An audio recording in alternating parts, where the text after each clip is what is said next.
Hey everybody, welcome to the next episode of the Strand Tennis Center podcast, filled with tips, advice, tennis, not tennis, just life advice too, whatever you need. Like it on YouTube, share it on the podcast as well. Thank you.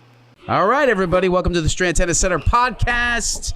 We are so happy when we get a guest here, George, because I'm tired of looking at you and you're tired of looking at me when we talk. Ritchie here, head coach of Rutgers University women's team. Obviously, there's no men's team, so it would be redundant. But yes, she's the head coach of the women's team, and we're so lucky to have her here. We're going to talk a little preseason, talk a little everything between strategy, tennis portals, and we're talking about we were just talking about facilities and things like that. And I went to the indoor facility. I watched the matches in East Brunswick, and they really made it great, Hillary. I really like the facility a lot. Like we said, it was Rutgers put some money into it, right? You said they did, the indoor facility, and it's really not that far from campus. I mean, it's comparable to a lot of the big schools have to drive to anyway, so it does look nice right now. That makes me have a question. As part of it, do you guys get to practice? Like, do you have time, unlimited time, or is it like, okay, we're in this together, we get to carve out private lesson time and stuff like that? Can you coach all winter there? We do. Okay. Basically, we start towards the end of October going indoors, just due to weather and how the indoor season works. So we have, we pay them rent, as a flat rate. And typically I just work with the director, and we have a morning practice block, so we know it's consistent there. And then really kind of those individual lessons, we have to work through their academic schedule, of course. But they're fairly accommodating, and it's more the match times in the spring too, making sure that between Friday, Saturday, and Sunday, how we're carving out those times, because those are prime time at clubs, as you know. They are prime time, but they do a great job. I was at the match. I was at a couple of them. It's run great. I mean, I love the scoreboards, like you said, and the play site and everything. It's great. Absolutely. It really is nice. And now next you have to come to our new outdoor facility. Yeah, I mean, it was. I saw it on social media and stuff. Yeah. But tell me, how long did it take? I saw. Did you guys have the hard hats on, the kids? Or we did. They had a great time. They loved that. So they actually, by the time everything was done, really the planning phase, we broke ground in April last year, and they were done by September. So it was really great. And our last two matches of the spring, we hosted Wisconsin and Minnesota. And I think we had 100 people, 100 spectators at each match, just because of proximity to the dorms. And all their friends were able to come, and obviously parents. But it was a really fantastic atmosphere outside too. Now, I haven't been there. They have. I told you when I went back, and they cut the poor facility in half. The one by what used to be the football. I used to play at Rutgers. It used to be by the football stadium. It was like half a shed now. Do you have a larger training center too, or are you still training inside the rack? Any weight training? Oh, sure. So the Athletic Performance Center was a building we opened in 2020. Oh, you did? Okay. And it was a really big project that they partnered with RWJ Barnabas. And it's a state-of-the-art facility. And we use the weight room and the training room in there. But we do have a team space, so showers and seating they can study, and there's a TV to do film, and the proximity for that is really close too. So this year, we were talking before we started filming, 4 new players, you said? 4 new players. 50% of our team will be new. How do you deal with that culture? How do you deal with that? I'm excited for the shift. You are. I think we had, because of the transfers we had a lot of seniors last year, which was great. But it'll be kind of a fresh team, which doesn't always happen. So, as you said, 2 transfers and 2 true freshmen. They are all international and came from the 2 transfers, one came from Baylor and the other one came from Fordham. But our returners are going to be 2 seniors, a junior and a sophomore, and they're great. They're going to be leaders. They all have their own leadership style. So I'm excited to kick off the season. So transfer-wise, do most kids transfer because they're not getting time, or they have coaching issues? Like, what do you think the major issue, because we talked about this transfer, how easy it is to transfer and so quickly. Do you feel like the kid's really vetted enough, or is it too a quick decision, or do you feel like these 2 transfers are really like, okay, I understand this situation. I get that you're going to transfer. It's not it's not so quick. So I think the portal's really interesting because you see the gamut, right? Yeah. I mean, there are people that hated their coaches. There are people that were playing 8 and really wanted to play 5 or 1. So it is, and you have such a small time frame to learn about them and to find out. And I do call the coaches, typically for the most part, depending on the scenario. But the two incomers are very different scenarios. One just really academically knew she wanted Rutgers, knew she wanted a bigger conference. And I think there's several good things about the portal, but it does give student athletes the opportunity to find a better fit. Sure. If it wasn't the perfect fit the first time around, maybe they saw something in the first time around that they thought they liked, or they didn't explore enough. So hoping that I get the honest answer through that 2-week, 3-week span that you're trying to vet them. But it's challenging. I mean, so freshman-wise, how's your recruiting process? We're talking about brand names and big schools. Do you find yourself getting a little bit more traction being a Big Ten school for a few years now? I mean, how do you feel going into those houses and those rooms? Do you feel like you get a little bit more of a listen to? Our profile and our responses of the higher ranked players is definitely increasing. Okay. I mean, when we send out the initial email on that first date we can contact rising juniors, we got a lot more responses from higher ranked players than we ever had. So I do think we're getting that traction. And then it's who are the other coaches calling them, and who are we running up against? And I think we have some overlap with certain schools, and obviously the Ivies we overlap because of location and academic prestige, but we keep working on the Americans. I love to have balance, so I always call the Jersey kids first. That's one of my top things. I remember when I was playing, he was even, in the 90s, there were so many foreign players back then. I'm like, we were competing with, there was an Argentine on our team, another Latin American kid. I mean, we were even back then. So I'm like, and they probably didn't even know what Rutgers was when they signed up. No coming idea. Over. I'm sure they were probably just wanted to come to America more so. It was like getting out of their country in that sense. Looking for a better opportunity to go to school. It wasn't even like now these European kids, have choices, or Latin American kids to play. Like, I want to play at this school or that school, but how do you navigate? So, give me a quick idea of. You kind of have an idea of these players, their levels. Have you ever been surprised that it shakes out differently in the fall, where you go, wow, this kid is a lot better than I thought?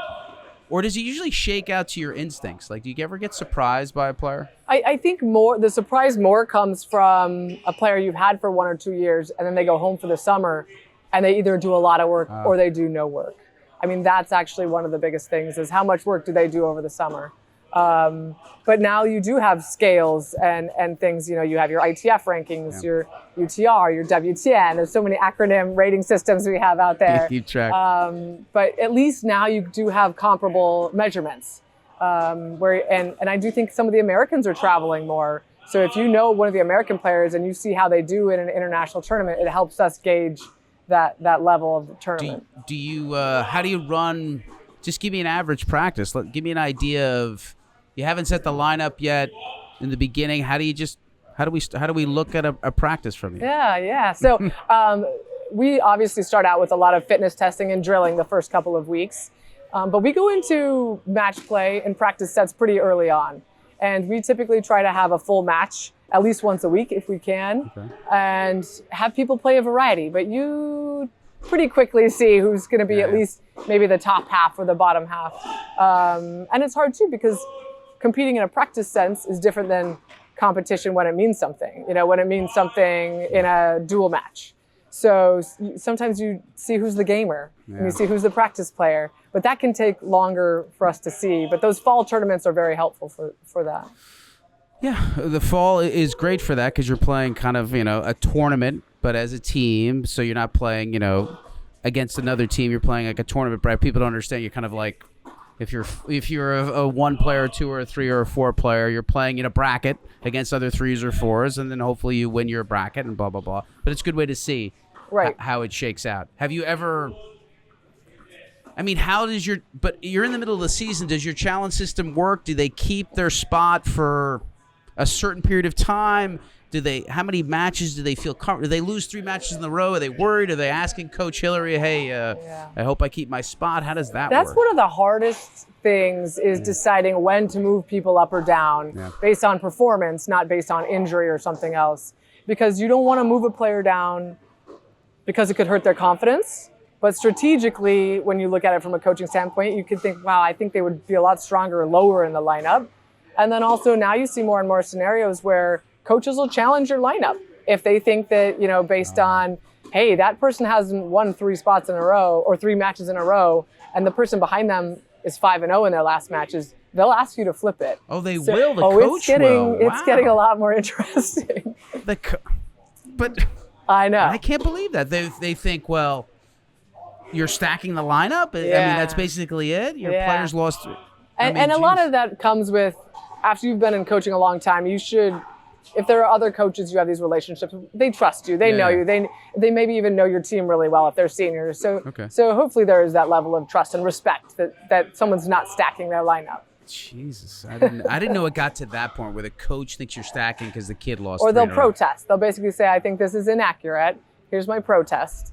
And they'll tell the official. So here's my protest. But we were talking about before we started again, coaching philosophy, strategy wise, trying to make a player something they're not. We were talking about an example like that. How do you find the fine line between like a player? I equate this with business. Somebody has an idea, it's the wrong idea, but if you don't allow them to do it, it's going to be your fault because you didn't allow them, even though they're going to hang themselves anyways with it. Yeah. So say you get a player that goes, coach, I can really play this way. I know what I'm doing. You're like, them better than themselves. Do you let them fail for 1 or 2 times and go, can we try it my way now? How do you handle those? Say, like, coach, you don't know what you're talking about. I should be inside the baseline, or I can be 10 feet behind the baseline. How do you handle a player that thinks they know? Yeah, I think that's a challenge, too, because in a lot of other collegiate sports, they haven't trained at the level that tennis players have trained their whole lives with specific coaches and developed a style. So you go, okay, I'm going to let them, in my opinion, I'd let them try it out. Okay. Let's see how you do. And then you can give them tweaks. Well, let's try it my way now and see what. And sometimes initially they'll fight you, but I think one of the strengths is just also telling them that good athletes are open-minded.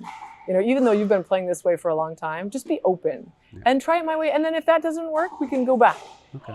But I do really try and have dialogue. I don't like to talk down to my players or just feed them information because they know how they're feeling, right? And when you're on the tennis court, you're not as alone in college athletics just because we can come and coach you on court. Yeah. But at the same point, they're the one competing. It's much easier for me to sit and coach on the sideline and tell them what I think they should do, but they have to be the one to do it. How do you, speaking of discipline, do you feel like your kids are mostly self-disciplined and you don't have to ride them at all? Or is it, everybody's different. Phil Jackson's great for this. Like, Michael Jordan didn't have to ride.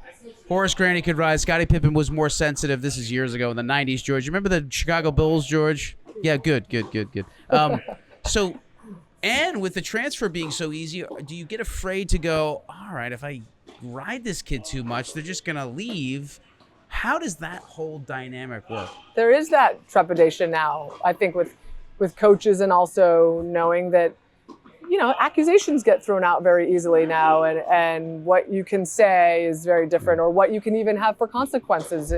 What you probably did as a consequence in college athletics, running or some sort of punishment. There was no cameras. Yeah. Sorry. There was no phones. Yeah. So it's a balance of holding them to a standard, and not overstepping that boundary, but most of them that are intrinsically motivated like to be held to a standard. Okay. So I think that's a really good thing. If I'm always pushing them and they're not wanting to push themselves, that's probably a problem. Do you? So have you ever come to a head where you had to, literally, look, you're not doing what you're supposed to do here? Does it ever get to that point? Sure. And you get not in someone's face, but you go, listen, I got to be honest with you. You're just not working hard enough. It gets contentious, sure. Yeah. And I always try to do that in private. Yeah. Because I think that's also something I learned from one of my mentors. You praise in public and you discipline in private. Yeah. But as a team, some of those girls are always looking like, well, did she get punished for that? Because they want to make sure that somebody else is having consequences. Even if it's not their business, they want that to happen. Well, our coach used to say, in front of everybody, you suck and you're terrible, and everybody should know. It's changed, but it is what it is. It's okay, but I don't know. We were playing. The coach would berate you right on the court in front of everybody. Oh, I remember even in high school. In high school, getting called out for things or having to run. Consequences Oh, yeah. for missing balls, run. Yeah, we used to run around Bush campus the whole Oh, time. yeah. Oh yeah, all the time. And then I drop shotted way too much, George, and it just drove the coach crazy. I was like, I'm sorry. He's like, you're running again. You drop shot. I was just like, I know. I thought I had great hands. I mean, they were decent, but they weren't good enough. So I'm just drop shotting. He was just yelling at me. And That's the trouble with a drop shot. It can look bad. When it's good, it looks great. Yeah, it looks and when it's terrible. bad, it looks bad. I'm no Alcaraz, Hillary. I cannot drop shot as well as him. So how do you feel? How do you mesh team culture right away? So you got new freshmen in there. Is it like a freshman in general? Do they have to do things that the seniors don't have to do? Do seniors kind of initiate the freshmen? I mean, I'm all for that a little bit. Pick up this, do that, pick up my. Or is it not like that? It's not. It's not really like that on our team. There might be certain little things where our seniors get to maybe be the ones who dictate what match uniform we're wearing. Okay. Or they have more perks, but it's not so much the initiation. We try to have everybody pick up the balls or bring things in. Those are the things that also went by the wayside, right? Yeah, they went by the wayside. Yeah. So how do you feel in regards to coaching? Is it less? Is it more? Individual players?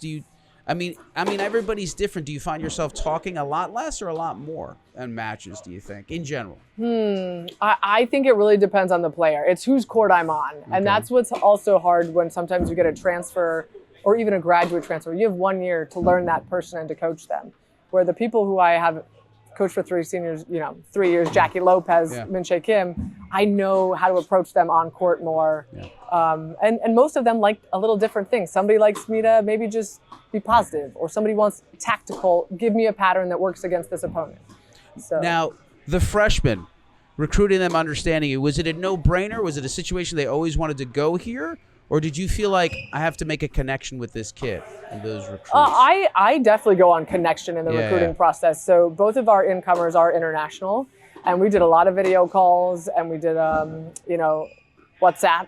I mean, we're doing all those things, watching a lot of their videos, and they both had recruiting services. So there are a lot of recruiters out there now that help these players navigate the process and get in touch with coaches.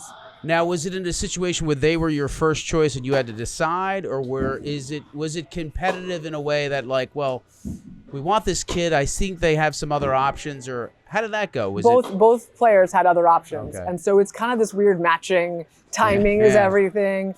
And also you want to make sure that their talent level is good enough to compete on your team. So you're playing this game of, okay, maybe play that tournament and let's see how she does. And then, she just had a huge win. We better offer her right away before this other school offers. Okay. So it's very much a timing. And timing being game. a European, they didn't come in to visit, right? They couldn't come in physically. One of them came on her own to visit during the winter. Her brother actually doesn't play tennis, but attends a U.S. school. Okay. So she knew that system a little better, and they came for the holidays. And do your players play with them? Do they come for the visit and like Jackie will hit with them, or will somebody hit with them at all, or no? They can do that, but then the coaches can't evaluate. Oh, you can't evaluate. Because then it's considered a tryout, which is an NCAA violation. It's hard so to follow many the nuances. rules. What was the other NCAA thing you were talking about? We were going to cover. It was so interesting about. The roster sponsorships. limits. That too. The sponsorship stuff. We were talking about this. You were talking about $22 million. You were talking about that's the. Go ahead, explain that to me again. And truthfully, it's so new, and we're even learning it. But these Power 4 schools are going to have to pay these student athletes the $22 million. They're going to have to find this money, and how they distribute that right now, we don't know. We don't know if that has to be followed by Title IX breakdown. It doesn't sound like it right now. I think they're going to be basing that more on revenue. But so it could all go to football. It could technically all go to football. It's going to be really interesting how these contracts work, and then there's going to be the whole. Then are these student athletes real employees? I mean, because that's what you have to look at now. Now do they pay taxes and all these things? So there's a lot of change, but the roster limits is another change. So do they get insurance? You know what I mean? Do they get? So if they're W-2, are they W-2 employee? Yeah. Our international students, we can buy their international student insurance. Okay. So there's a lot that goes into it. But so right now, women's tennis has a roster cap of 10 starting in fall of 2025. So I think some schools will have exceptions. The military schools, I think, will be able to have exceptions. Okay. But it'll be very interesting. Now, is the 22 million? Where's the number coming from? Like, what's that I would have number? to. I think that was part of a lawsuit. Okay. That there was a lawsuit against the NCAA, Sure. and somehow they came up with that number. Right now, I would have to. 22 million. For as much as I've read about it, there's still a lot of nuance that goes into it. I mean, on the big level schools, yeah, sure, they're making all this money, football, basketball. They should pay TV the kids. contracts. The contracts are huge, so they should. Right. The kid should be able to monetize their name or do what they want or Well, in so that sense. that's to me what's also different is the name, image, and likeness. Let them go out and sell themselves yeah. or sponsor Sure. things, but yeah, for Rutgers to be able to put a price tag on, hey, you're a signing bonus for $200,000. So what does that mean? Do I get to penalize you when you don't go to class? I mean, there's going to be a lot of questions. So is it if they do it by Title IX? So will it come down? Well, let's say Hillary, you have $300,000, and you can split that up as you wish, and right? you can say, hey, this kid gets a bonus. I'm just so curious how this would work. Does a kid get a bonus based on his performance? So I think these are the questions that we have. Yeah. Can I give you a performance bonus? Yeah. Right? If you're one on my team and winning, shouldn't I be able to give you more money than if you're 8 or 9 and not winning? I don't know. These are all questions that we still have. Signing bonus, performance bonus. Right. Interesting. Well, I had these questions I sent to you, so I should go over some of them and be professional. Whichever ones you want. No, just we did the challenge matches, coaching style. We talked about this before, but how did you fall into this? Did you always want to be a coach? How does that all start? Give me a little bit of a background on that. I didn't know that I always wanted to coach, so I left. I'd played at 2 different Division I schools. I transferred halfway through, not knowing if I wanted to keep playing tennis, but I did. And then I got my master's in upstate New York at a small liberal arts school, St. Lawrence. Okay. But the neat thing was they had all these graduate assistant programs. So it was a big Division III sports school. Okay. And they kind of had this niche graduate program where all of us assistant coaches worked together. So we'd be taking classes, but we would do these collaborative projects mostly revolving around coaching. So you talk about coaching philosophy and how to recruit and timelines. And I thought I was going to be a school administrator, maybe go be a principal or an athletic director. And I was the assistant coach, so they pay for your tuition while you coach. So I was coaching the men and women as an assistant and taking classes. And I loved it. I really enjoyed it. So I met a Jersey guy, of course. That's what happens. After I graduated, I moved down to Rutgers, and I was fortunate that that's when I got the assistant job working under Ben Buca. So what did you want to be like? You played tennis when you were a kid. Was your dream to be a professional tennis player, or was it like you didn't want to be a school administrator when you were 12? I thought I was going to be an engineer. Oh, you did? So I went to school, and the coach goes, ooh, that's not going to work with our practice schedule, those classes. You can't take those classes. That doesn't work. That doesn't work. So you're out of the engineering program. So I changed. I pivoted, and Okay. I actually didn't know. I really liked a lot of academia. I enjoyed classes. I was, I loved everything. So I just kind of had a major and 2 minors and figured it all out. School wasn't my forte, George. I just I just did a lot of reps. I just practiced a lot of things. I didn't school wasn't the best for me, Hillary. I went to Rutgers, but I graduated. I got the diploma. I didn't walk though. I destroyed my parents were. Well, I didn't walk either undergrad. I didn't see the. It was a big school. I didn't walk. I just went to the office and picked up my diploma and left. It was really weird. I was the youngest of 4, so my parents were like, "All right, just pick it up." They didn't care. They were through all those things, but I don't know. But I was going to ask you. I always ask people this: book recommendations, because people are interested tennis-wise or coaching-wise. Like, is there anything you would recommend? Be a better player, be a better coach, or anything in general that you? Is there any book that? How about this? Is there any book that you have gifted more than anything? More. Interesting. So, when I do read, I usually like to read, fiction, personal things. But I will say one thing that I think connected with a team a few years ago was the Energy Bus. The Energy Bus. Yeah. Okay. And it was about, instead of blaming all these extrinsic things that are happening to you, oh, my marriage is tough, my job stinks. It was looking at how do I put more energy into my outlook and take control, right? I'm the driver of my bus. Okay. So if I want things to change, I need to start with my energy and, how can I have a better outlook? Show up a little earlier, do things to make my life better. And just really take take ownership and how things are going. Okay. And then I also liked one called True North. True North. And it was I heard of this one. a Navy, I think there might be two different ones, but this was a Navy admiral, retired Navy admiral, who had researched other, famous admirals, and all the way back from like the 1400s and things, and why they were successful, and looked at their leadership styles and lessons. But I always like it when it's not necessarily tennis, and it's things you can implement from other things, kind of a story. Somebody recommended The Talent Code to me the other day. That's a good book. Daniel Coyle. It's a good book. Yeah. So I think if you've read it, the premise is really, it's not so much talent, this myth of talent, right? It's more the hard work that creates all of that. And not to tell a student, you're so talented, because they can't work on their talent. They can actually control and work on things through physical work. It's whether it's a learning mindset or a I forget what it is. I'm just reading it in the Science of Selling, actually. If you tell a person that you're just super talented, that when they get into any adversity, they'll be like, well, I can't work my way out of this. But if you say you worked hard and you achieved this, they'll say I can work for anything. Right. So praise the hard work versus... And then there's a great other book called Range that you should read, too. It's the same thing. They compared... So Federer did all these sports as a kid. He was a multi-sports athlete. Tiger Woods was a single sport athlete. And they've realized that you can have a lot, Tiger Woods burnt out, a lot of problems. You can have a longer career if you try all these different sports first.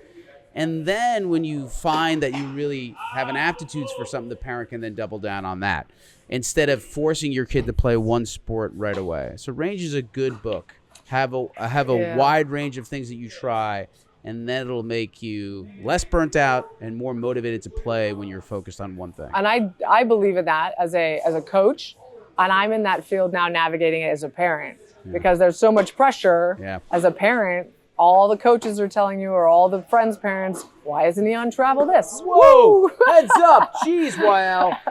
Good. Why isn't he in travel X? He's so good. He should do this. But, we're having my son play 7 sports. Yeah, you should. And then at some point we go, well, you tell us which one you like the best.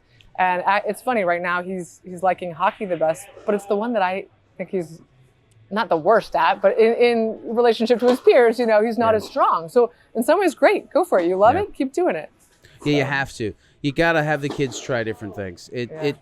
Because we used to, when we were kids, now kids focus on they focus on one sport all year. It used to be you played soccer in the fall, and then you played basketball in the winter, and then you played tennis in the spring. And you get excited for the change in seasons. Yeah. And it does make you a more well-rounded player. I mean, McEnroe played soccer all the time. It's great for your feet. Nadal plays soccer. You need those other sports. They actually help you, too. Well, learning, even your training of your feet. We didn't have to teach kids how to move, right? They just knew how to move because they played. Correct. They played soccer or something else. So you said get to the ball as fast as you can. They could do that. Now it's like they want step. Too one-dimensional. You're absolutely right. So let me get this right. I got to remember the first book. The Energy Bus. Yes. Second one was... True North. True North. Talent Code, I know. True North. Okay. And now what's your I'm crazy with books, George. What's your favorite book overall? Like you read a book, you're like, boy, what book have you read multiple times? Oh man, it could be fiction. It could be. I was gonna say I was 13 when Harry Potter came out. Like I was awesome. A big, I do all those. So I like that the fictional things a lot. There's a great book for your team, Nate Zinser, the West Point kind of psychological code called The Confident Mind, which is a really good book for them. And I have it here. I'll give you a copy of it. It's really good. So this year, what we're gonna do. Some years I've had them read articles. Some years I've had them read books. We're actually going to give them these journals this year, and it's called The Athlete's Edge. And it's very simple. It shouldn't take them more than 5 minutes in the morning, 5 minutes at night, but it's very structured. Just 3 little affirmations where they can be grateful and then have a short-term goal. And at the end of the day, they check it off. And so we're going to see if that works and help them be a little more positive and reflect. There's a book called The 5-Minute Journal, too. It does the same thing, which is really great to do. Yeah, it's a great idea. George, you do any affirmations, George? I should. My therapist is telling me, when you go in a spiral, it's like, I should stop berating myself, The nice things that people say, maybe say to yourself. Well, we say this for players, and I just had a player. There's a girl that's coming up that's going to play in the qualifying. She's Miriam. She's playing down in Colombia right now, the WTA 125. You get out of a match, you always, and this is in the confident mind, you always say, tell me 2 good things that you did. Usually you're always focusing on, all right, you got to work on this. Give me the 2 good things that you did. And sometimes it's hard for them to find. They'll come off the court like, I suck at this, I sucked at that. They cannot find 2 good things. It's really hard for them. Well, it even, so Katarina taught me, she said, you should practice your strength more than you even practice your weakness. Because I think that's what we always get into. Oh, my backhand's not good. I'm just going to drill my backhand. Yeah. Well, no, you get so much confidence from the other aspects of your game. Make sure you're focusing on those as well. That's what Billie Jean King used to say all the time. Just focus on strengths, avoid the weaknesses. Just forget it. Because just run around it all I always the time. tell them the backhand's not going to be as good as your forehand. Why work on it? Just work on moving around faster and moving your feet. Taking 80% of the court. And Nadal hits 80% of the forehands, right? So that's it. We have one more question about an interesting learning experience that you've had. You ever had a great coach? You think that affected you at all, maybe? I think I did have good coaches. And I think, so I had 3 college coaches in my years of playing because they took different jobs and then I transferred. And I think that I learned something from all of them. I think that was the great thing. They all had a different style and I kind of picked the things I really liked. And at the same time, I'm finding more and more, I'm going to be who I am, like being comfortable with who I am and knowing I'm not going to, change myself 100%, but trying to rely on those things. And I mean, I learn all the time. And that's what's great about this job is you can do things in one season that work and it's not going to work for the next season, or try that practice. Ooh, I didn't like how that practice went. We're going to go this way. And I think that's one thing I like about the job. You got to be flexible. You're right. Yes. Well, listen, I've watched those matches. That team, it's genuine. They like you.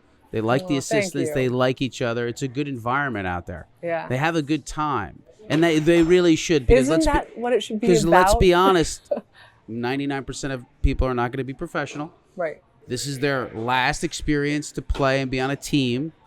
They should enjoy it too. It shouldn't be drudgery. It shouldn't be somebody like telling you, well, you shouldn't let your ego get in the way as a coach, which you're not, which is great. Yeah, thank you. Humility's Well, awesome. I have a thing in my office that just says work hard and be nice. Yeah. If we could all just follow this simple thing, things would be very simple. It's very hard to be simple. I have it on the board. I say think rationally, take mediated risks, and spend less than you make. It's a very simple thing. It should be simple. Very simple. People don't like to do it. Yeah. Hillary, Oh, thanks for having me. awesome for you to be here. I love I'm so being here. glad you came here. Yeah, And this is great. hopefully, I'll definitely be at the matches. George, you should go. They're down in East Yeah, Brunswick. George, you're always Come on, welcome. George. Send me the deets. Yeah, send me All the right, deets. yeah. Thank you. Awesome. This Thanks, was guys. nice. Hey, everybody. Hope you like the podcast. Please share it with your friends, anybody that you know, anybody that's into tennis, anybody that's into bettering themselves. Share it.